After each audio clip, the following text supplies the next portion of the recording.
আপনি কি বছরের পর ৫ ওয়াক্ত নামাজ পড়ছেন অথচ জানেনই না যে আপনার একটা ছোট্ট ভুলের কারণে সেই নামাজ হয়তো মহান আল্লাহর দরবারে কবুলই হচ্ছে না।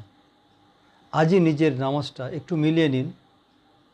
আমাদের সমাজে অনেকেরই একটা খুব সাধারণ রোগ হলো তাড়াহুড়া করে নামাজ পড়া। রুকু এবং সেজদা থেকে সোজা হয়ে না দাঁড়িয়েই পরের রুকু সেজদায় চলে যাওয়া, একে হাদিসের ভাষায় নামাজ চুরি বলা হয়।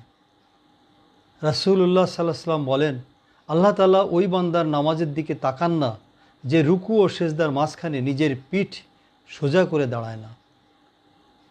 সুনানে নাসাই। নামাজ হলো আল্লাহর সাথে কথোপকথন, তাই তাড়াহুড়া না করে ধীর স্থিরভাবে রুকু সেজদা আদায় করুন। ভিডিওটি শেয়ার করে অন্যদেরকেও নামাজ শুধরে নেওয়ার সুযোগ করে দিন। আল্লাহ হাফেজ। জাযাকুমুল্লাহ খায়রান।